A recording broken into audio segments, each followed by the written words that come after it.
Oke, selamat datang kembali. Kali ini kita akan kupas tuntas ya, soal aturan puasa Ramadan. Mungkin topik ini kedengarannya agak rumit, tapi tenang aja, kita akan ubah jadi panduan yang praktis dan gampang banget buat diikuti. Nah, kita mulai dari dasarnya dulu ya. Puasa di bulan Ramadan itu kan salah satu pilar utama dalam Islam. Ini jadi kewajiban buat setiap muslim yang sudah dianggap mampu, atau dalam istilah agamanya sudah mukalaf, artinya sudah dewasa dan bertanggung jawab penuh atas perbuatannya. Nah, ini nih pertanyaan yang sering banget muncul.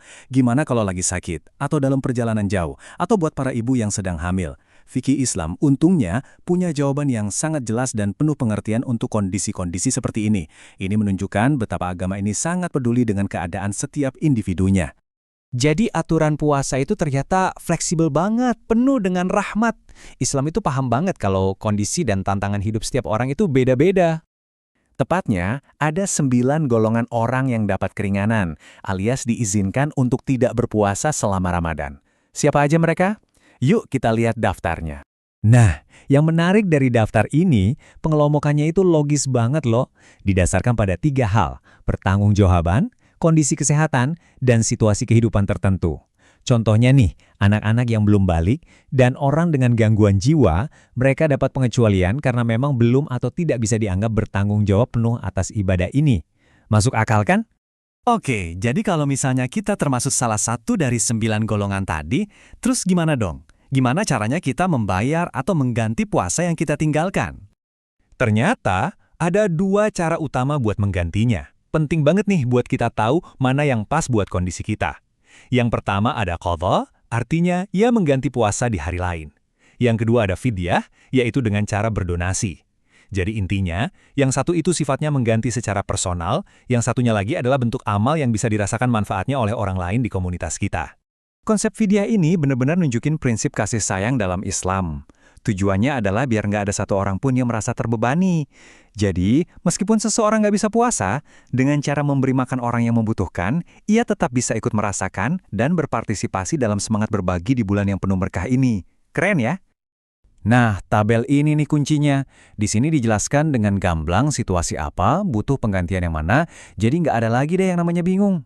Coba deh perhatikan, mungkin banyak dari kita yang jatuh ke kategori yang cuma perlu mengkodo aja, misalnya pas sakit ringan atau lagi bepergian.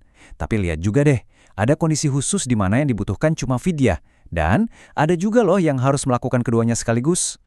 Oke, kita udah tahu siapa yang wajib puasa dan gimana cara menggantinya kalau berhalangan.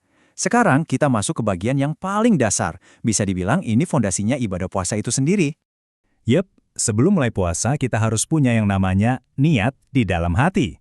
Ini adalah fondasi dari segalanya. Karena dalam Islam, niat di balik sebuah perbuatan itu nilainya seringkali sama pentingnya atau bahkan lebih penting dari perbuatan itu sendiri. Dan enaknya, proses niat ini gampang banget. Bisa dilakukan kapan aja di malam hari sebelum puasa dimulai. Gak perlu kok hafalan lafal yang rumit-rumit. Yang paling penting itu cuma satu, tekad yang tulus dari dalam hati kita. Sesimpel itu. Dan ini dia bukti betapa praktisnya ajaran ini.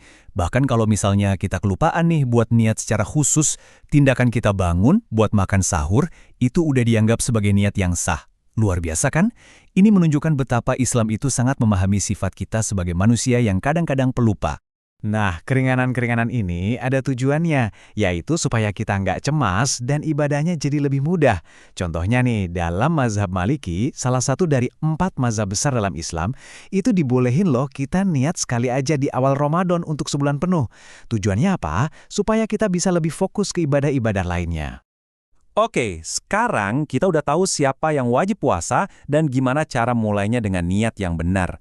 Nah, ini membawa kita ke pertanyaan penting berikutnya. Terus, apa aja sih hal-hal yang bisa bikin puasa kita batal di siang hari? Apa saja yang benar-benar harus kita hindari dari subuh sampai maghrib? Ini jadi bahasan kita selanjutnya.